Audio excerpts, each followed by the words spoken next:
Hello, good evening. Shab bekhair. I'll just let everyone get settled as we begin today's event. Thank you so much for coming out tonight to this special Alireza Ahmadian lecture series event.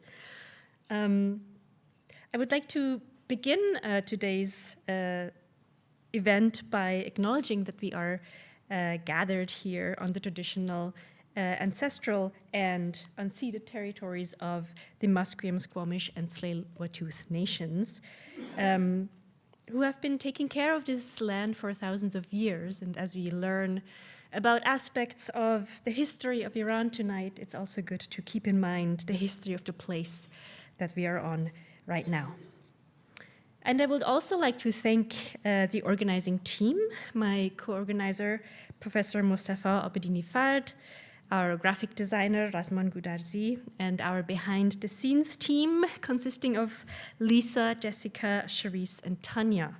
Thank you all so much for your work. Khayli mamnoon. I'd like now to invite Professor Charlene Orba, head of Department of Asian Studies at UBC, to offer a few remarks on our Persian Studies program. Thank you, Alexandra, and thanks to everyone here for coming out tonight for this special Ahmadian lecture featuring Professor Kathryn Babayan. The Department of Asian Studies is honored to host this lecture series in memory of Alireza Ahmadian. As an enthusiastic undergraduate student in 2010, he was passionate about Persianate studies, the establishment of the Persian language program, Iranian studies, and all things related thereto. I would like to think that Alireza would have been delighted to see the tremendous progress that we have made in the last 15 years. Currently, 15 years ago, we had one part-time lecturer in Persian language, and currently we have 4 full-time tenure-track professors in Persian language, Persian literature and culture, Persianate studies, and Iranian studies. You'll have to forgive me, I left my notes behind, so I'm doing this from memory, but the feelings are still sincere. This makes us, these 4 full-time faculty members, makes us the largest Persian program in Western Canada. And I did a little bit of research today, and our only rival is the University of Toronto, where they have 5 full-time faculty members, but in fact, we teach more courses than they do. So I would say that we are, in that sense, the best, the largest Persian studies program in the entire country.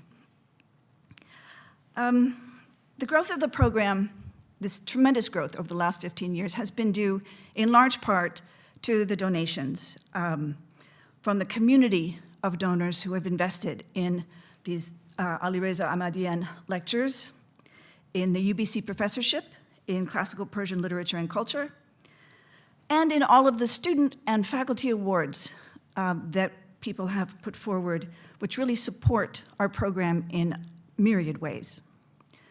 So I think that's all I will say.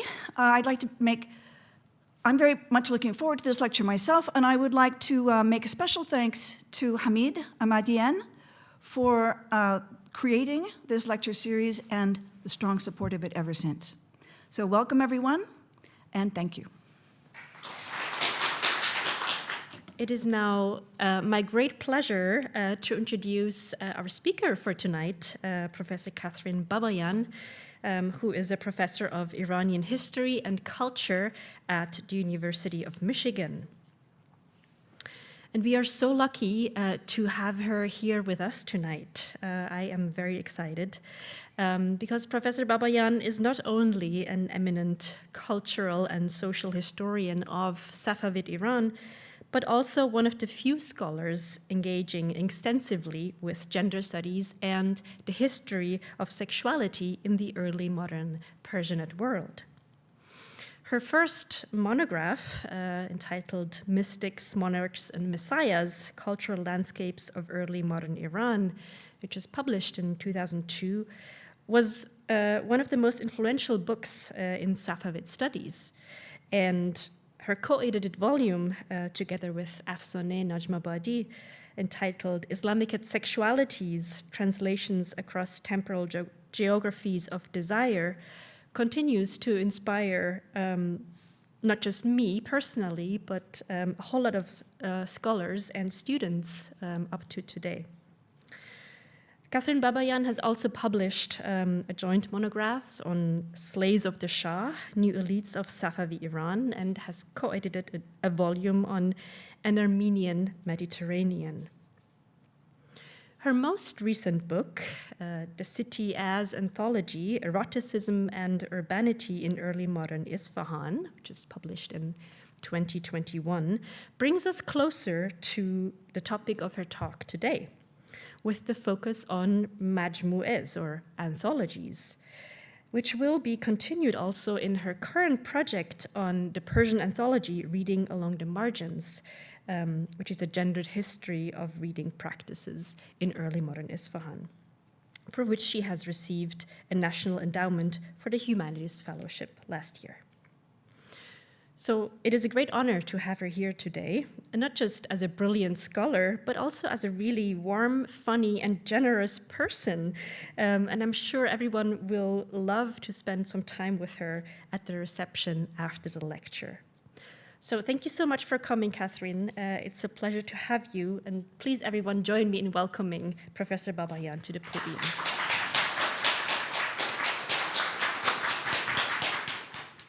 Good evening. And thank you so much, Alexander, for that introduction, for all of your hospitality. It's been really such a joy to meet all of your colleagues, such a rich program that you have here, especially, I think, not only in Canada, from what I hear, the largest program of Persian studies, but I think really in the United States right now too, especially since the troubles that we're going through in teaching foreign languages, having foreign students. So it's so heartening to see that Persian studies is well alive and in wonderful hands, both in that of Alexander Hoffman and Mustafa Abinidi Fard.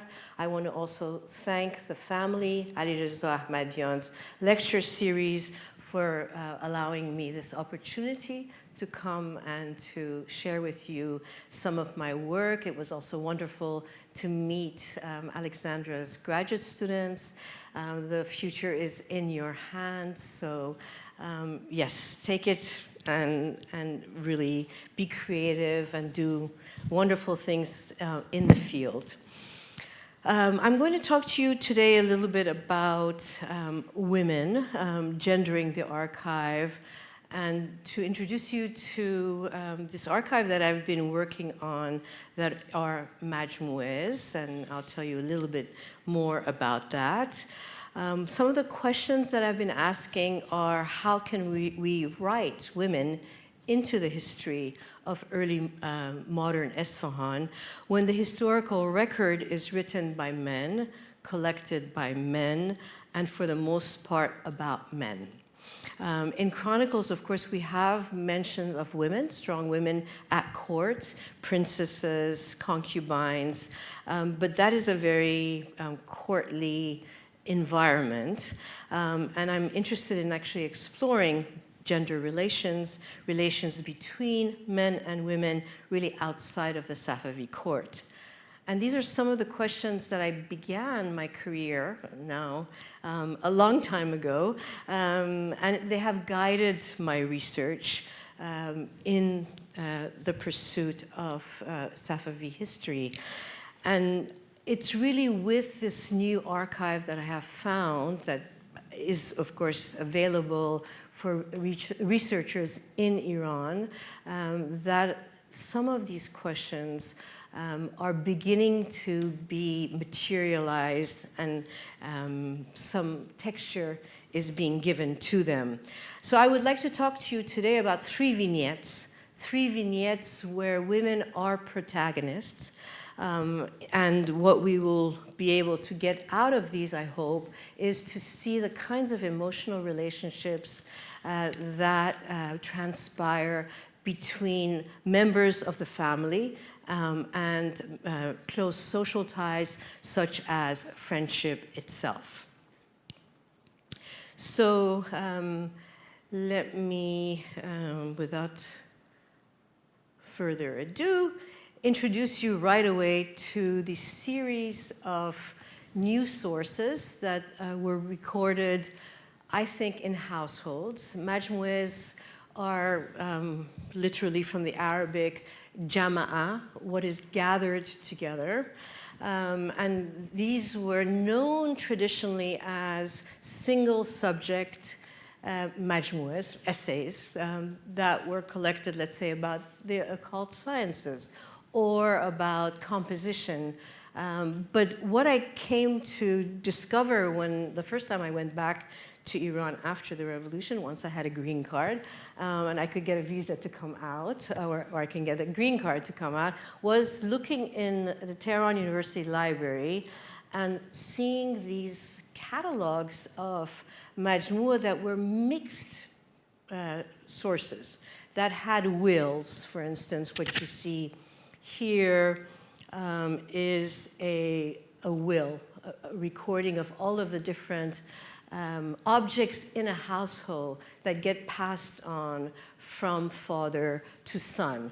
Or in this case, I'll talk to you about a woman, a wife, a widow of a bureaucrat from the Urdubadi household, descendants of Nasreddin Tusi, who worked for the Safavids from the very beginning of the rise of the Safavids themselves, were bureaucrats, were grand viziers, and they collect letters. They collect diplomatic letters, so that it's really very difficult to differentiate between what's professional, what the grandfather wrote in the court of Shah Abbas, writing to, let's say, Mehmed the Conqueror, or to Suleiman the Ottoman, or to Akbar the Mughal Sultan as well, along with personal essays, personal poetry, waqfs, endowments that they own themselves. And so once I began to see that these were collections that were probably collected in household archives, if they were richer, like the Urdubadis, they probably had a scribe, they had a library, whatever they collected during their history of the family itself, they come to compile and to then probably use and collect and read as members of the family, both male and female members of the family. And as you see, there's absolutely no set standard form. The writing fills up in different ways. The page has to be filled because paper is expensive. Paper is produced at this time in Isfahan, so we find a lot of these majmu'as are from cloth, terme, and so they were easily accessible in this period of time. And just to give you a sense of why, along with these majmu'as, something that is a phenomena in this period of time is that painters start painting for people outside of the court. There is an economic boom in Isfahan, and it's a capital where silk is being traded mostly by Armenian silk merchants throughout the world. There's definitely a rich economic let's say, environment that allowed for people to purchase paintings, to commission paintings, but also to record these majmu'as, these anthologies in their household. It was sort of a status symbol as far as being able to enter into a refined culture of Isfahan.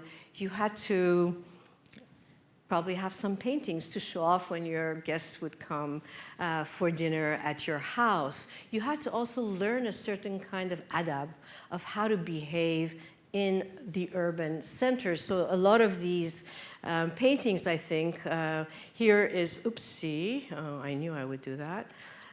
Okay, here is a painter that I worked on, Mohammad Qasim, and we'll look together closely at one of his paintings. He's working outside of the atelier from a very young youth. He's writing a letter, a petition to Shah Abbas I, saying, I'm available if you want to hire me. And clearly here in middle age, he's still in the process of seeking patronage from different patrons for his paintings himself. But the majority of paintings that we see, they still are in thousands being produced and being sold in auction houses like Christie and Sotheby's. So you get a sense that the magnitude of the amount of these paintings was humongous. We still don't really know how many paintings were produced in, let's say, 17th century Isfahan. But the majority are male figures. And the majority of these male figures are also male objects of desire. And one thing that you actually see, let's say here, you begin to see writing along the side, and this is a painter, Moin Musawwar, who it's Ramadan, it's a Friday, he's at his friend's house, they're waiting to break the fast, and he's painting a young youth who he sees in the household too. So the importance of also recording what's going on historically at that moment in time is also a new phenomena that emerges in this period of time. But there are also women who are represented not as importantly, but here too you get a very clear sense. It says روز سه‌شنبه سیوم شهر ذوالحجه حرام سنه 1051 در حجره مشق شده. So very clearly that in a house, in a room, this was painted with the precise date, the 14th of February, 1642. So you do have women represented even here, and I think what I try to do in my book is to really look at cultural production, which is both textual, verbal, and visual, together to try to understand and enter into this culture of patronage and really creativity that emerges in this period of time. So just to give you a sense of the Safavi Empire, the frontiers are with the Ottomans here, the region of Diyarbakir with the Kurds, but all the way into Gorgistan. The Safavis emerge as a Sufi order in Ardabil, and their devotees take up arms. They're mostly Turkmen, so the Shamlus, the Qajars, the Tekellus are all devotees of the Safavis in Ardabil, and they take up arms to conquer what becomes the Safavi dominion all the way to Central Asia and in Herat, which is a point of contestation against the Mughals. Also to give you a sense, Isfahan is a medieval city. It's a city that was built already from pre-Islamic times, but is centralized in a way. A Friday prayer mosque is built by the Seljuks and then the Mongols. And so you have a medieval city that Shah Abbas tries to redirect into a new center of authority, this incredible Meydan Nakhsh Jahan with the Ali Qapu, the palace here, across from which you have a small mosque, but the first Friday prayer mosque that is built by the Safavids, because according to Shi'i law, you have to wait until the Mehdi, the 12th Imam, comes back before you can actually build a congregational mosque. But there were theologians at the time, Sheikh Bahai was one of them, who came to legitimate the possibility of building the first Friday prayer mosque in Isfahan. And here you get a sense of really the grandeur of this Masjid Shah in this period of time. And here, it's from the view of the Masjid Shah. For those of you who haven't been to Isfahan, I'm sure most of you in the room have been to Isfahan, overlooking the bazaar, which really links then this new part of the city, the new city, to the medieval city itself. Okay, so what about women? And what can we actually know about women's voices, unmediated, hopefully, by other men? In this case, we have the same Urdu body majmu'a that I talked to you about, and it's very clear. Here you have a ghazal that's recorded by a male member of the family, and here in red, the scribe of the family scribe actually records the Masnavi that this Urdu body widow is writing, and you can see, above that, people are already who are later on reading this manuscript recognize how rare it is to have a woman's Masnavi, and they say, oh yeah, here, this is a Masnavi that's written, it's a Safarname that is written by the Urdu body widow. So how is the scribe who works for the family, how does the scribe come to introduce our widow? She is referred to as the Belqis Zamane and the Khadijeh Doran. The scribe writes, Masnavi ke ulyای جناب اسمت و عفت و طهارت شعار بلقیس العوانی خدیجه دورانی هلیه و حلیه مکرمه اینا زوجه میرزا خلیل رقم نویس دیوان اعلا. You will never have the name of a woman appear in writing. You will have the زوجه فلان فلان, but you always have the kind of ifat and ismat that comes to purify the name of the woman because of honor and because of namusi.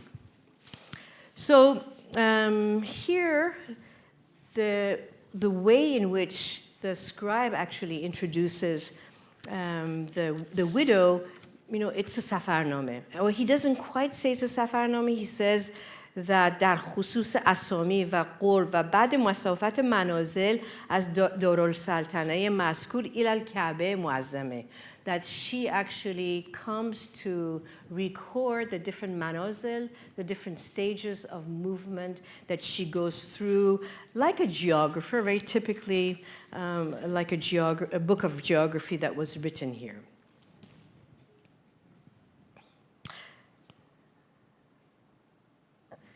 She starts off by talking about the wiles of fortune. She says, "Maro chon." So you have the English here to read. I want you to get a sense and taste of her Persian.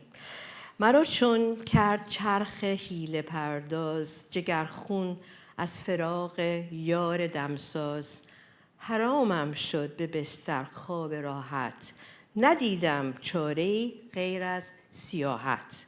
نه شب خواب و نه روزم بود آرام که تا بستم به طوف کعبه احرام کمر بربستم و بازو گشادم بدان سو پای همت را نهادم رفیق من نشد یک تن ز خویشان چو مجنون رو نهادم در بیابان چه کار آید کسی را یاری کس خدا باشد رفیق بی کسان بست چو دیدم بی وفایی ز آن عزیزان برون رفتم چو صرصر از اصفهان فرو شستم ز دل خوف خطر را همایون کردم این فال سفر را. So that's actually a really strong presence of a woman who says she's afraid.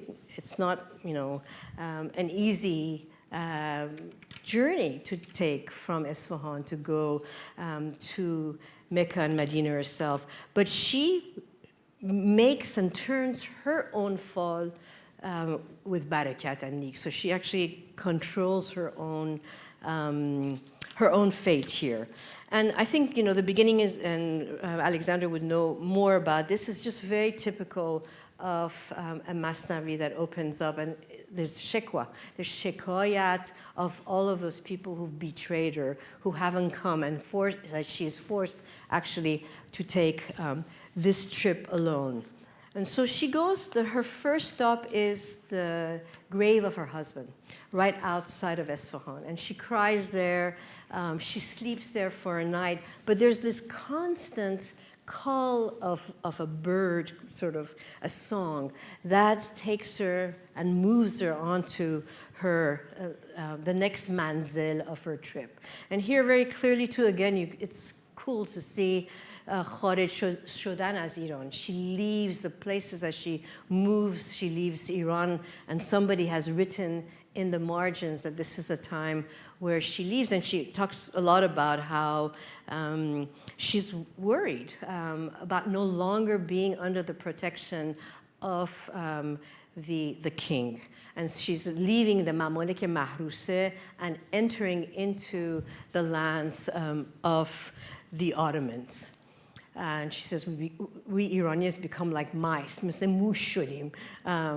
here you get a sense, here just I wanted to give you a little sense of the map of how she travels north of Isfahan. She probably traveled with a slave. She didn't travel alone. She had the money, obviously, to have a slave along with her. And she goes northward to Tabriz. She has relatives in Tabriz as well. And in Tabriz, she feels like a real, a physical draw to go to Ordubad. Ordubad was not on her path because here they already entering into the Ottoman territory. They enter into the jurisdiction of the pilgrimage that the Ottomans are supervising here. So she decides, as she says, ولی از راه ناهموار تبریز سر آمد عمر و شد پیمانه لبریز که تا راه هم به تبریز اندر افتاد هوای اردوبادم بر سر افتاد. And again, it's very interesting to see how she's referring. Even she's an Isfahani, but she's an Urdubadi. She clearly has relatives there. But she still refers to Ordubad as Ordubadam. So in Tabriz, what happens is that she visits her relatives, but she also visits a beloved, a rafiq, a yar, and she talks about their relationship in Isfahan itself. So let me just read this part together. Okay, I'll find. که با هم در صفاهان یار بودیم ز جان با یکدیگر غمخوار بودیم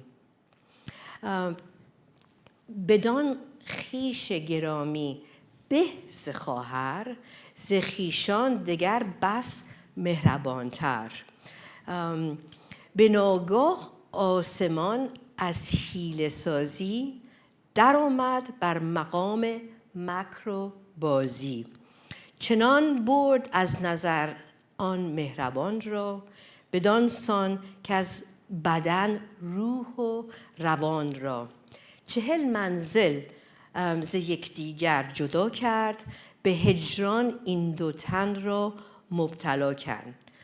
So clearly here there's a reference to an old friendship that she had, and we know from the context that there was this practice of خواهرخواندگی, like برادرخواندگی, where you would be really legally linked to a sister. And as far as, Afsane Najwa Badi who says her mother's generation, there was still that practice actually going on in Iran as well. And somehow there are rumors There are rumors that are circulating in Isfahan about the intimacy of this friendship that she has with her companion, and the companion is forced to leave and to go to Urdubad. And here it's very clear, I've written a lot about this, that not only is the term of Yar and Rafiq used to refer to God, to her husband, but also to her friend, it tells you something about the way affect, emotions, intimacy are shaped, right? So that the relationship between her and God, which is a pious relationship for sure, but an intimate one, comes to be assimilated also through the language of Sufism. It's really what we're seeing here is the language of Sufism that is so pervasive, that comes to shape the kinds of relationships and the tenor and content of the relationships that this woman has with God, with her friend, a companion, Khohar Khonde, and with her husband. So I just read this, so for those of you who didn't catch the Persian, she talks very clearly about how separation came between the two of them, and they both had to wait a century before they came to reunite. But once she arrives in Urdubad and she's taken into the house of her friend, she cannot be close to the friend. She gets sick, she gets feverish, she is very angry at herself that she cannot be able to finally, after all this time, be able to actually spend time with her. And what the friend has to do is to act as her nurse. So it's a beautiful, you probably got a sense of the language and the ease with which she was able to recite this poetry. And so one thing that we can assume, she's an exception for sure, because she grew up in a family of literati who wrote poetry. She was clearly taught by them as well. But I think exceptions always tell you a lot about the norm. That even though maybe the Masnavi has survived, I'm hoping to find a lot more, or students to find a lot more in the majmu'as, but that it tells you something about the fact that, some women definitely were able to have access to education and to literacy, at least poetry. Poetry was a way in circulation in Isfahan. People communicated. We've lost that. People communicated with one another through poetry. And so that was not something so strange, I think, but we still have to find evidence. And so I would like to just hold on to this one vignette and tell you again how this story never ends. We'll never know. Did she make her way back to Isfahan? Her scribe has left these 2 pages and columns blank. She leaves Mecca, and she refers to Nizami's verse چو خوش بود کعبه گر رفتن نمی داشت چو رفتن داشت برگشتن نمی داشت. And she goes towards Aleppo, and all of a sudden we have no more verses from her in this Masnavi. So did she die on the way? Did she not make it back? Did she go back to Urdubad?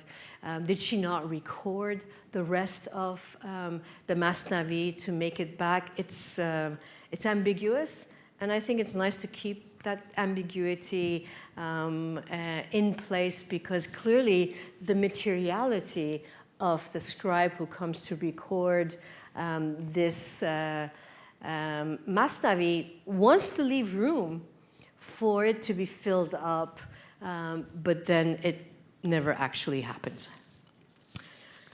So from this very, I would say, rich Masnavi of the Urdubadi wife, I want to take you to a second vignette.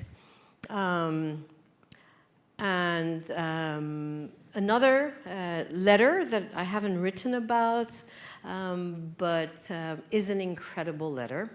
found in the Majlis Library, referred to as a letter written by Maulana Bakhtiyari's wife. It appears in a majmu'a, another majmu'a, that records letters, probably also belonging to a bureaucrat. Letter writing became very popular in Isfahan at the time. People communicated. There would be shaters who would send letters in the morning and inviting people to come to have kuku in the afternoon in their homes. That was, again, part of the adab of communicating with one another. And so here, it's an anonymous majmu'a. Most of the majmu'as are anonymous. It's only the Urdu Badi one, and there are a few others that we know the names of the family. And probably it tells you something about ownership. What did they have to write their name in to actually record ownership of the majmu'a itself? But it appears at the very beginning of the majmu'a. And whether she wrote the letter or not, I'll give you a tasting of that letter too, for you to hear a very different kind of a qalam, of a pen and a voice of a woman. But it could have been a man who wrote this letter, ventriloquizing the generic voice of a wife. But it is collected as authored by Maulana Bakhtiyari's wife.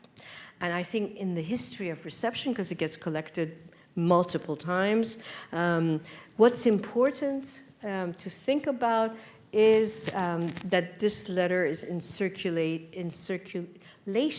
as understood as one recorded by the figure of a wife itself. And that's at least how I'm reading it. So the performative voice of the Bakhtiyari wife does not conform at all with the style of epistolary etiquette of refined writings. Instead, the Bakhtiyari wife uses a language of insult to communicate her emotions. What emerges in this letter is an oral, I think, vernacular of women. It could have been, if it was written by a man, the kind of language that he heard his mother speaking, his wife or his sister speaking, an obscene language, which by the turn of the 20th century, I think, faded as Iranian women were invited to enter the hetero social public space. And Afsaneh Najwabadi has written a little bit about this eclipse of a female oral language that happens in the 19th century. So just to give you an indication of where the Bakhtiyaris are, not far off of Isfahan, they're semi-nomadic in this period of time. And the exact journey the letter took before it was recorded in this anthology is unclear. But we can assume that if the Bakhtiyari woman wrote the letter, her scribe probably recorded it, and the letter would have been then placed in the hands, so she sends a letter to her husband, of a trusted courier who then delivered it to her husband. That the Bakhtiyari wife trusted two male agents with her letter speaks of her status, her financial ability to pay the scribe and the courier, and perhaps her own history with these two intermediaries. Somewhere along the way, or perhaps subsequently, it was copied, shared, and then collected in late 17th century anthologies in Isfahan itself. So to go back to the opening of the letter itself, on the very top it says, Sawad kitabi, your kitabati, ke zan Maulana Bakhtiyari be shohar khod nevishte. A letter of the copy, a copy of the letter written by the wife of Maulana Bakhtiyari to her husband. So very clearly set out in the very beginning. And we immediately, in her opening of her letter, are made aware of the circumstances of her writing to her husband, as she begins with a reference to the ritual of gifting a souvenir by travelers upon their return from a journey, soghot. He had been traveling, and she expected him to return with a symbolic souvenir, as she says, insignificant as scraps of bear and fish. She associates this souvenir with Solomon's gift. پیشکش سلیمان از مکان تازه گندیده، دست آویز سوغات از فضله خرس و کراس پسندیده. سرور کیدیان, that's how she's referring to him, بیغم. سپهسالاران دیوسان عالم، سرخیل قرمساق و پشت اندازان بنی آدم. I mean, those are خیلی غلیظ, right? Curse words, the accusations of sexual depravity. She calls him a bare-assed homewrecker, the handkerchief bearer of whores who stand in the keyhole of wife-selling husbands, born of vice, haram. In short, she asserts this Maulana is but a gaping asshole. یعنی دستمال در قهبگان بر در سوراخ و قرامساق حرام زادگان کون فراخ. That the Bakhtiyari rant or tirade was deliberately placed at the opening of the anthology is an invitation for male readers, for sure, to react to this boldness. For the anonymous male anthology, her letter was remarkable. He must have also wanted the reader to be exposed to its irrelevant language immediately, to recognize its singularity before people would scan the rest of the letters that were compiled. So how can we understand the agency of men in copying and circulating this letter? The obscene language of rebuke initiates us into this intimate vernacular of women that our letter writer translates from probably the oral to the written, an affective language that entices a male audience to record her letter into folios of their household anthologies. There's an element of voyeurism and pleasure in the language of female insults that male anthologists must have appreciated. I can imagine the entertainment value, like we have been laughing here, for men also reading this letter, be it aloud or in private or both. But her accusations actually divulge the unreliability and fickleness of her husband. He is cast as a limp wimp who is ready to act as a pimp for other men's wives, and yet men are the collectors of this letter. Could these collectors have known Maulana Bakhtiyari and used the rant as a tool for mocking and disgracing tribal leaders and their provincial ways? Could this letter have been received as a didactic example for other men to take on their duties as husbands and abandon their deceitful ways of pleasure and male sex? Could this letter have become an object of vitriol for male readers, thus fostering bonds through misogyny among a circle of men? These questions will remain unanswered.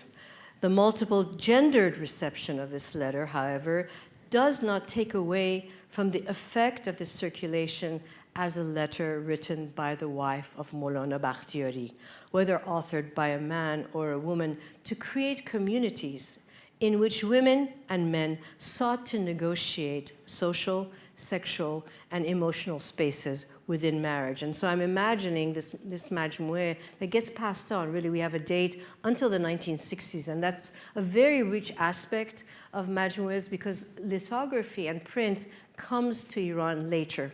And so it allows us to really do this kind of history of reading as the majmu'a is passed on from one hand to another. And if we consider then women household readers who would have had access to this anthology all the way into the 20th century, the circulation of this letter may have been received as a warning not to trust husbands who are careless, corrupt, and outright imbeciles. I can imagine a female community of readers too, forging solidarities through the circulation of this letter as a critique of patriarchy, cognizant of the rights of wives who are required to be loyal and devoted. The Bakhtiyari woman is blunt. She's accusing her husband of neglecting his marital duties materially, socially, and sexually. Oh, so.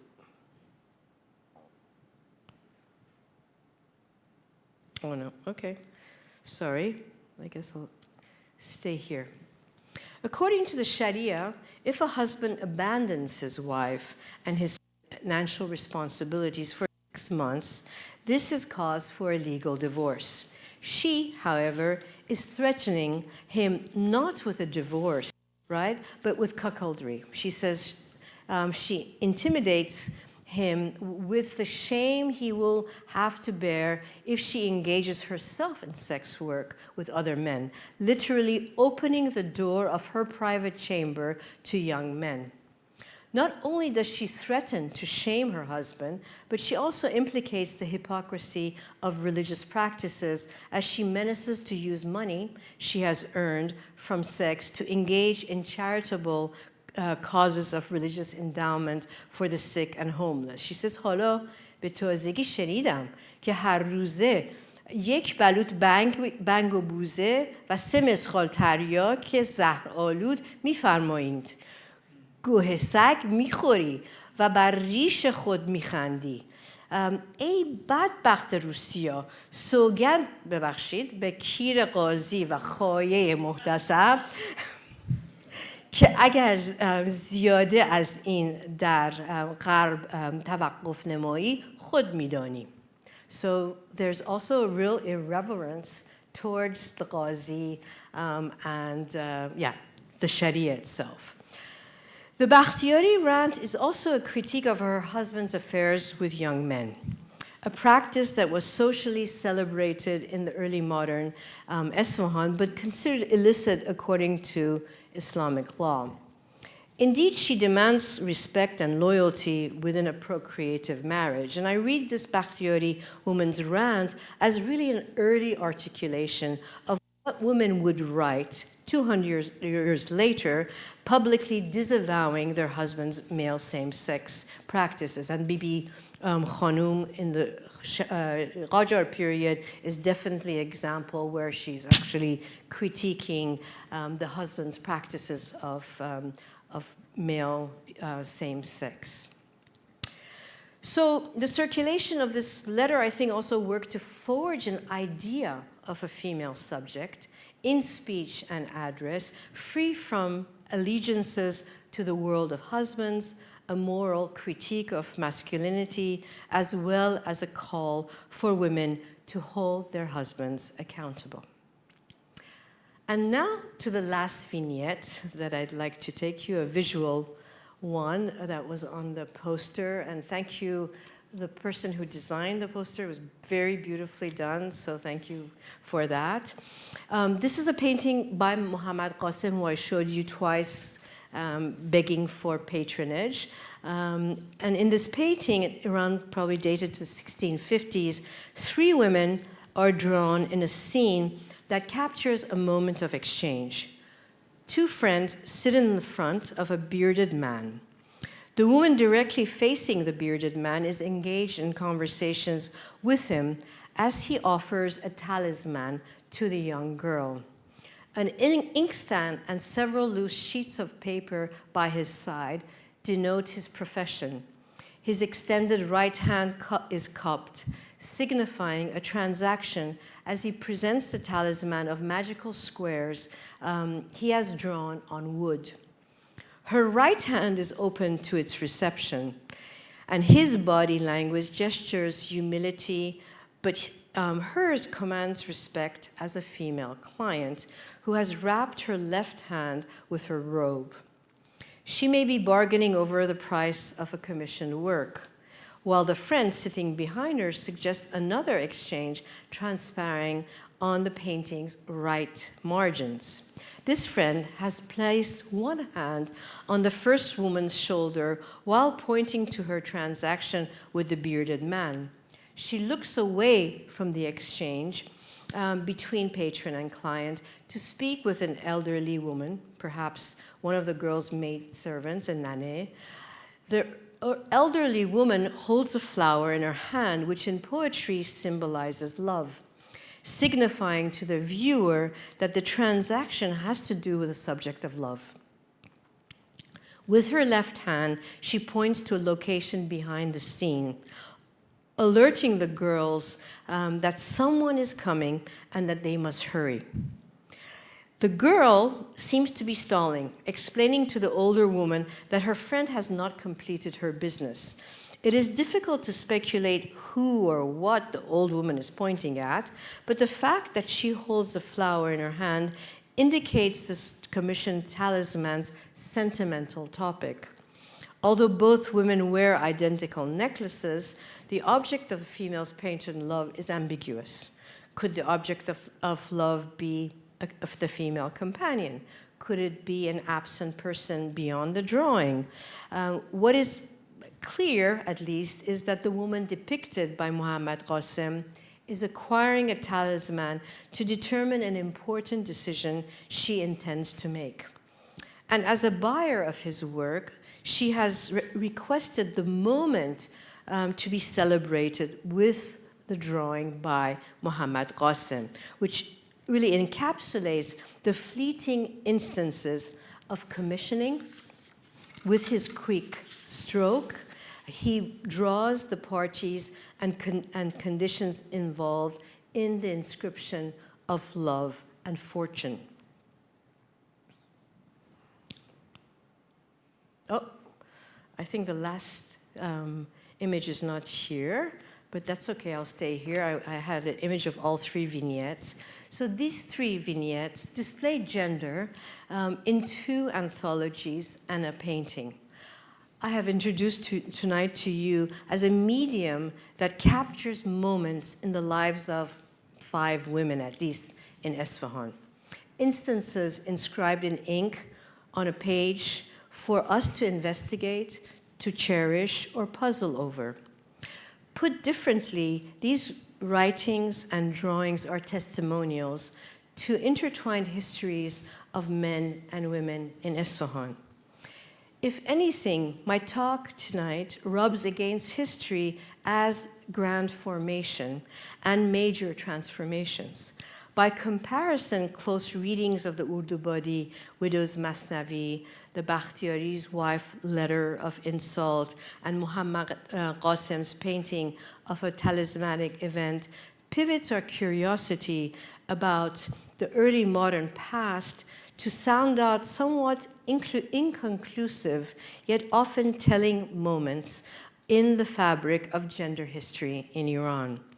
They merit our gaze, I contend, because they focalize a scale that is profoundly human, a quotidian humanity made up of minutiae. Weaving such instances of gendered reading into our conception of the past is a step towards imagining a history centered on how women and men inhabited time in ways that need yet to be fully read and written about. Thank you. It was such a joy to listen to you. Thank you. And it was very funny too. So thank you so much for your lecture. I'd like to kick off our question and answer period. I'll do that, and then Mustafa Sure. probably have a question too, and then we'll open it up to the audience afterwards. Oh, here's some water for you, Kathryn. Thank you so much. I appreciate it. And what I'd like to start with is just some impressions that I have from especially the first 2 case studies that you presented with like parallels to classical Persian literature that I see, right? So the Urdu body widow, right, with her Masnavi, is really taking an interesting a poetic voice where she says like, I am like Majnun, and I, kamar bastam wa raftam, and she's almost stepping into a male poetic persona here, and when we think of the time when she's in her yar's house and is falling ill, and that again reminds me of the story of Lady Majnun, when at the intimate moment, Majnun is just, behush, and he falls ill as well. So I see her kind of performing almost as a lover. So that's one parallel that I see, and the other one with the Khanome Bakhtiari. I wonder whether you see parallels to Wiles of Women stories, like tales that are included in other kinds of collections, right? In collections of stories, and that on the surface are, they are about the funniness and the wit and the sexuality of women often, right? But under the surface, they really criticize men's behavior, right? And I wonder whether the attraction of including this letter is similar to Wiles of Women stories that obviously are collected and circulated a lot as well, right? For their entertaining value at the same time as this underlying critique, perhaps. So not really a question, just some ruminations. Yeah, no. Perhaps you have some thoughts. I mean, I think well. that you're absolutely right when we think of the kind of role that poems like Leila Majnun have, romances, on people who read them, who knew them. I mean, her favorite poet is Nizomi. She says that it comes to also, of course, shape the way in which love is performed, right? And so she takes on definitely that persona. I wouldn't say that she's taking on a masculine persona, because Kamar Bastan is Javan Mardi, and Javan Mardi is something that I think, is women and men. We haven't had enough women's voices here to be able to say for sure, but it seems like she inhabits it just very comfortably, and she definitely changes things that appear in the Masnavis, and I think that's what I notice is, what does a woman do when she enters into a male-dominated poetic language, right?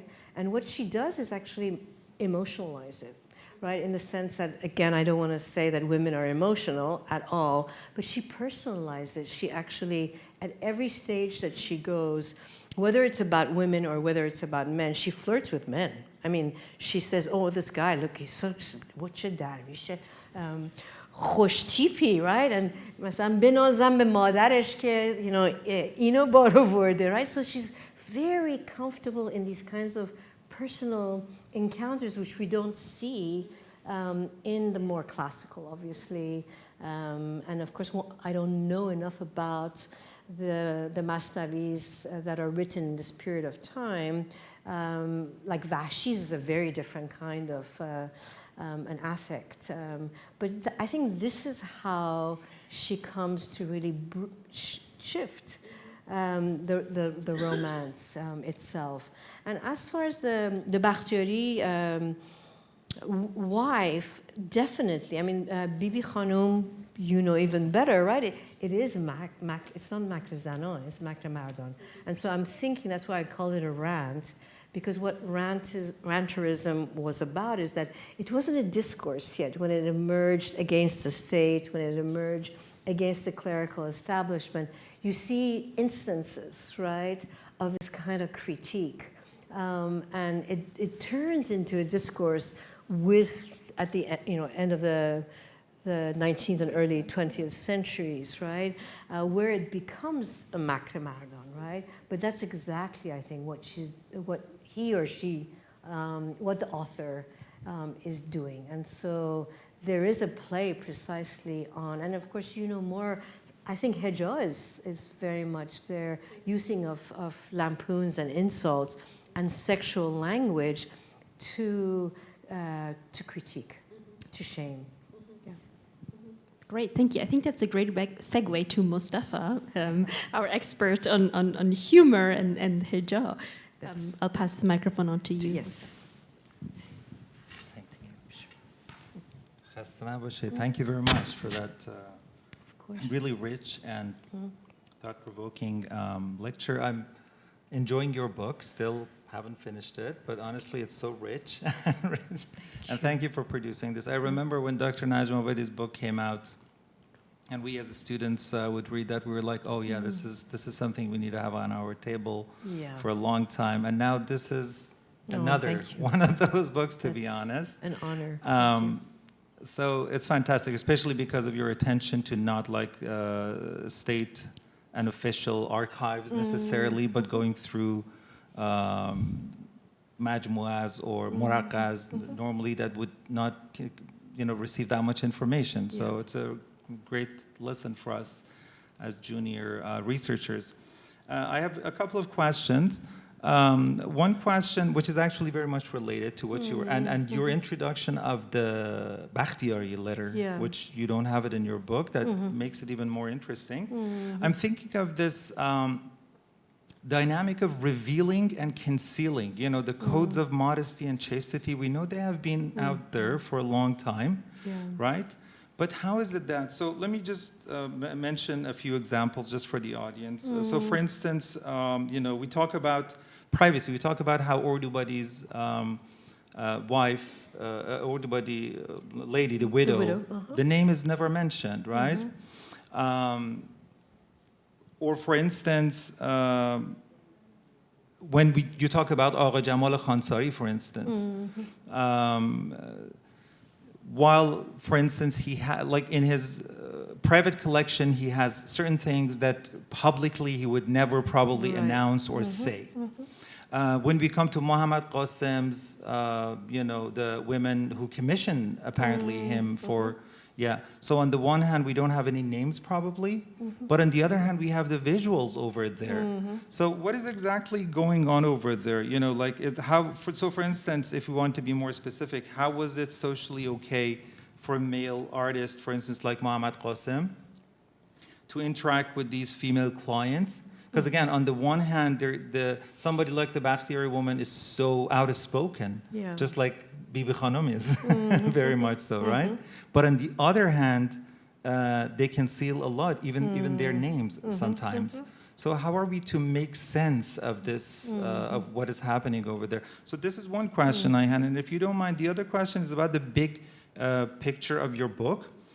Going back to Dr. Najma Abadi's book, how in your conclusion, actually, you have a very powerful historical connection that you make between what you do and what Najma Abadi has done. Something that we have had always been thinking about. So okay, what happened before that? What came before that?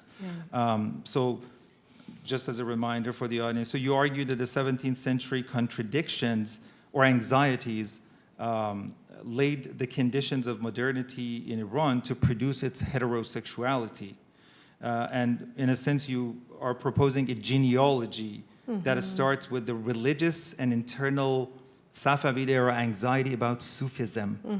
Now, going back to Dr. Najma Abadi's work, we know that over there, as far as I understand, and then please correct me if I'm wrong, as far as I understand her argument, she shows that 20th century nationalists were motivated by external forces rather than necessarily internal. She's talking about a new sense of shame that Iranians are feeling under the powerful judgmental gaze of foreigners, especially Europeans as the capital O others, and also who basically they linked Amrad or the male beloved, as you mentioned also, and Chador or veil, as twin signs of backwardness, and then this drives a secular nationalist project which eventually closets the Amrad and then tries to unveil the woman. Now, my question, and I'm sorry that this took a bit long, is how can we, you use the word recuperated for what happens after the Safavid era during the 19th century. But can we, given the motivation, that the motivations were different, for instance, religious sin in one era, 17th century Safavid, and secular nationalism in the other, should we really see them as recuperation of the same anxiety? Or are they two fundamentally different phenomena that just happen to target a similar social practice? And thank you so much. Those are complicated questions. Yeah. So let me start with your last one. I think that what I was trying to do was... I'm sorry. No, Oh, yeah, you yeah, I'm already okay, have. but I can Okay. give it to... Yeah.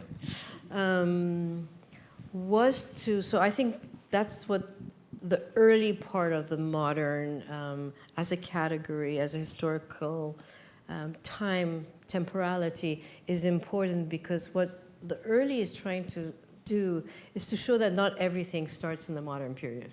Absolutely. You know, right? Not these kinds of whatever, reasons are behind it. I think Afsane would disagree and would say it's much more complicated. It's not just the European gaze. It's Mehmet Tarakoli who actually says it's much more of a European gaze. She's saying it's a confluence of different things, right?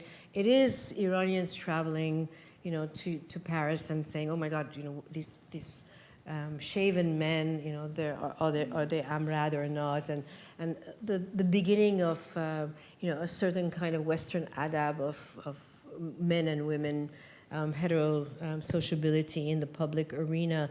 But there's something too about an anxiety which was there before, right? Okay. And I think that genealogy, exactly that you say, the way in which poetry praises male same-sex relations in the Safavid period, let's say, and the fact that you have paintings that are genderless, right? Yeah.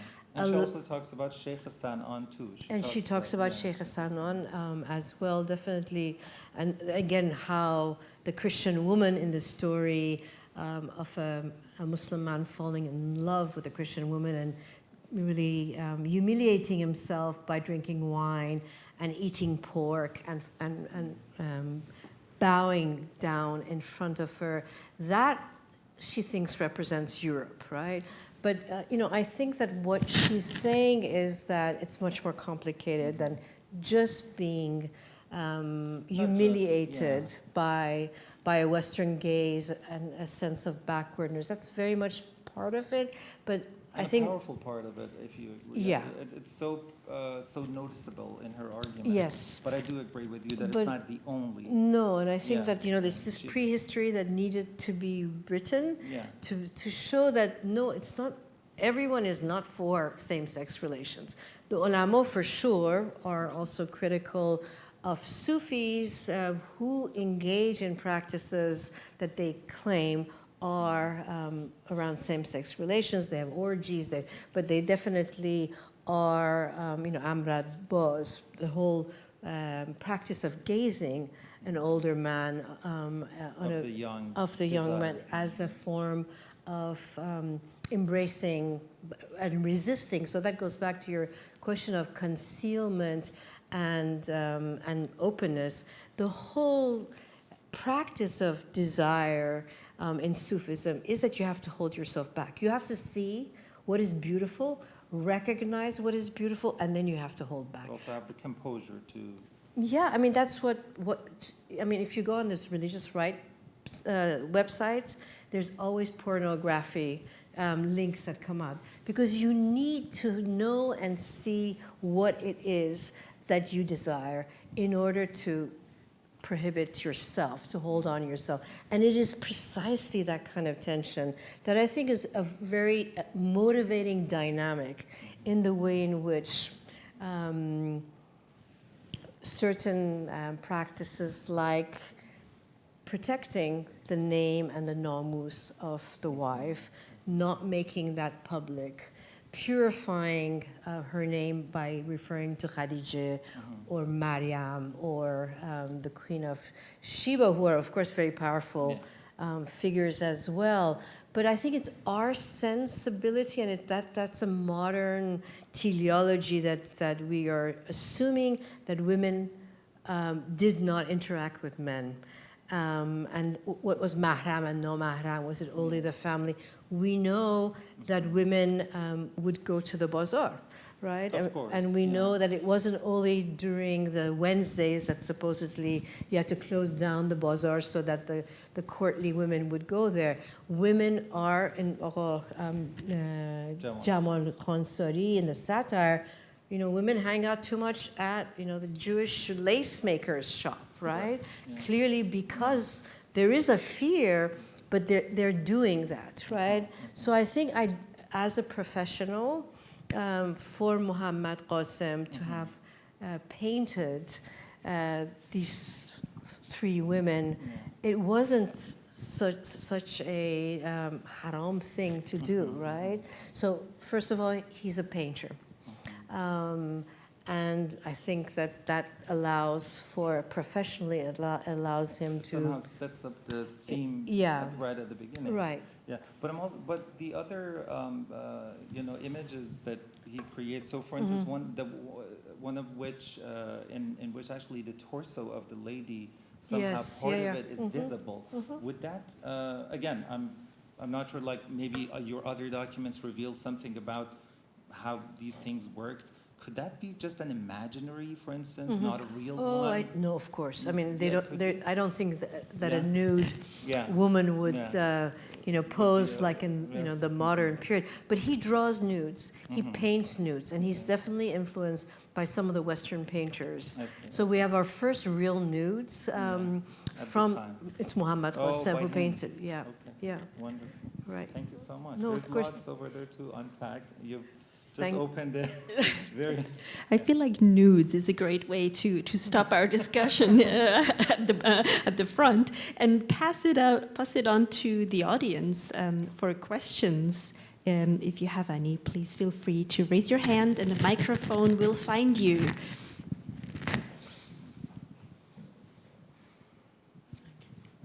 Thank you very much. That was really inspiring. And you know what? I'm just wondering if this kind of could be an example of a larger aspect of more majmu'a for other women, different parts of Iran, or was it especially for Isfahan? I'm just trying to think. No, that's a very good question.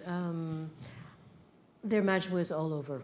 That's definitely not just an Isfahan production.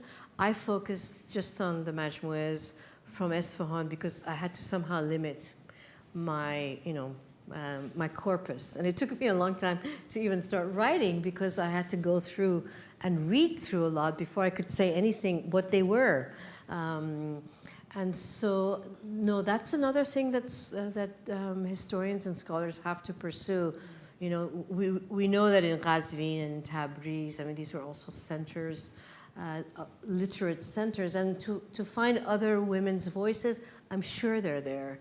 But one of the things that I'm working with a colleague of mine in Isfahan, Noshat Ahmadi, is to collect these majmu'as from the 17th century, digital copies of them that are in University of Tehran Library, Majlis Library, and Malik Library, and to create a digital platform in the library of the University of Michigan where they could be searchable. So we'll have an index where from the work that Iraj Afshar and Danish Pajou have done in the Fehres, that they could be searchable. So somebody's looking for, مثلا, a poem by Vahshi, right? And they can see how many times the poem of Vahshi's, let's say Khosrow Shirin, is recorded in these majmu'as, and which parts of them are recorded. This is, the divan of Vahshi's Khosrow Shirin was not written at this time, so what's circulating already 50 years after he dies in Isfahan? So there's a lot, there's generations really who have to work on this. Yeah, absolutely. You know, for your interest, maybe you have heard of this before, but I remember from my time of my grandma, this is about 100 years ago almost, maybe more, that she had a khahar khunde. So this must have been more broader than kind of just some women in Isfahan. The concept of khahar khunde, Yes. they would kind of exchange blood somehow on their hands, and they become forever, you know, they bond together. No, absolutely. It seems like it was a practice Yeah. throughout Iran, at least, Must be. and one that lasts to the 20th century. Thank you. Thank you for your question. I think the gentleman next to you has a question as well. Thank you so much for great lecture. And this makes us to understand the role of women today in Iran, which we can see how, you know, like you can see how progressive they are, and just really gives us a hope. But have you been any comparison with that era of the women in Iran and different parts of the world? Like how was, when you're comparing, how progressive they were compared, or was there anywhere else? Women, you know, to compare these women with the other women, other parts of the world. Oh. Let's say in Europe, in Asia, in, you know, like, I mean, just have you been any studies, or have you? Sure, there's many more studies actually in the field of European early modern courtly and everyday life. I mean, there are archives that we don't have from the Safavid period, for instance, notarial records that allow for looking at how women use the court system in order, in the case of the Ottomans, we have a very important book by Leslie Pierce where these legal documents survive. And so you see actually how women go to the court and ask, in cases of rape, for instance, in a household. So have recourse to law and are able to actually manipulate in some way law for their own purposes. So those kinds of records we have a lot in France. Natalie Davis, for instance, has worked on petitions that women would take to the court of Louis XVI. There is much more information, I have to say, but I think we haven't looked at sort of, you know, we don't have legal cases, but we haven't looked at majmu'as, whereby we will be able to also add to these histories of women in the Safavi, Isfahan at least. But yes, there are a lot of good histories of women in law, in urban politics, in commerce. No, I mean, when you compare it with Iranian, you know, that century, I see how, like, you can, you know, the way you see it today, and then I want to see how you can compare it, you know, anyway, so. Well, I think we need to do more research before we can really answer exactly, but, you your know, question. we can see, like, This is a beginning. Yeah, thank you. Thank you. Thank you for your question. I think we have another question up there in the audience.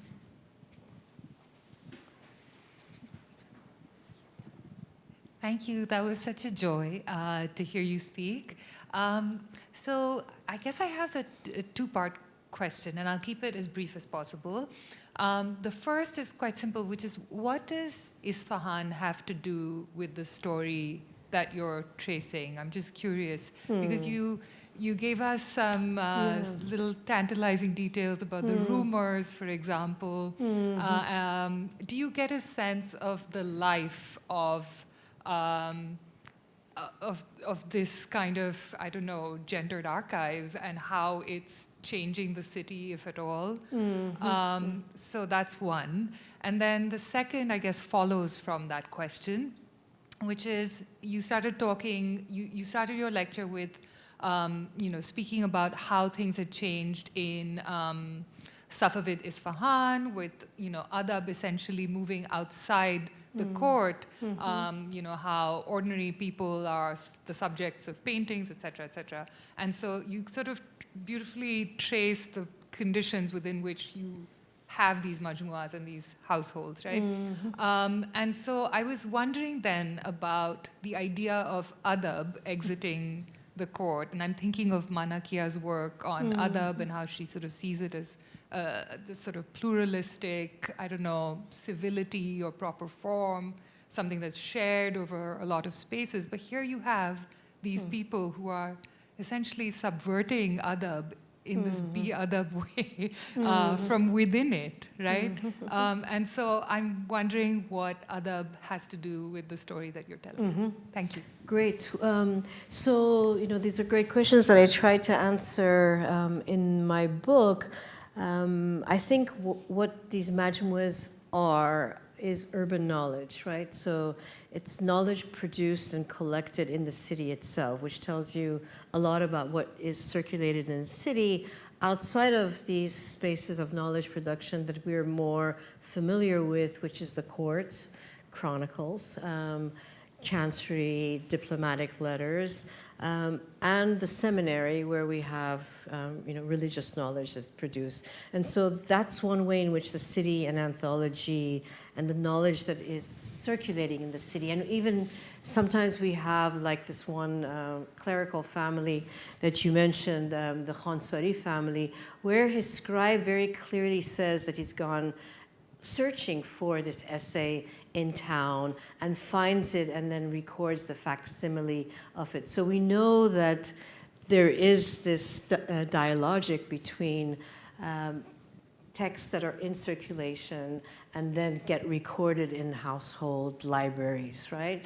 The dialogic between what gets recorded as adab and then how the people who are reading it also then add to. So that's one of the things that I'm thinking is that they're active members. They're not just passive receivers of this adab. They come to shape the city too as they learn. It's a didactic thing. They need to be refined. Isfahan at the time, is attracting people from all over, not only the Iranian world, but India as well. And so people have to learn how to communicate with one another. So the adab is part of learning how to a refined form of communication, right? But that doesn't mean that they just mimic that, right? It also gives them agency to shape, right? And so I think that the Bakhtiyari, wife really shows you too that she or the man who's ventriloquizing the letter knows very clearly, puts it in the beginning of this majmu'a, knowing that what follows is very different, but precisely juxtaposing the possibilities of going against it, right? And so I actually avoid using, certain terms like resistance or transcendence or what is that one word that is always used? Transcribe, not transcribing, but transgression, thank you. I avoid using that because I actually think that assumes, right, that what is normative and what gets transgressed, right, we're already fixing that. And I think we really don't. These majmu'as bring things together that show actually so many creative possibilities of a dialogic of texts and beliefs and values and behaviors. So thank you for your questions. Did I answer both? Yeah. Thank you so much, and I feel like it was a great way to make us excited about majmu'as and the future of the study of these documents, to really open up new windows into the past. If you have any further questions for Dr. Babayan, she's happy to answer them via email. You'll see it displayed here on the screen. What we also have here is a QR code if you'd like to take a quick survey of our session today. It doesn't take very long.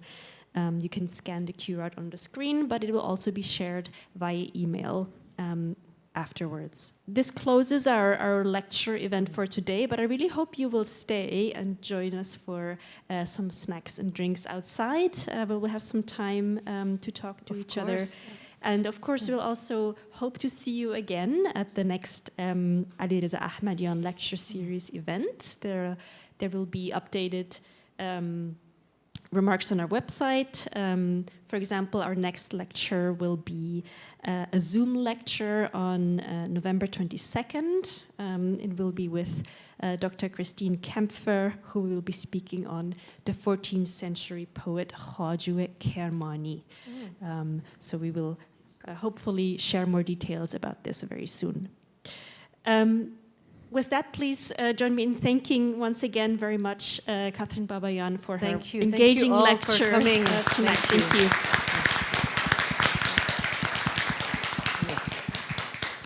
بفرمایید.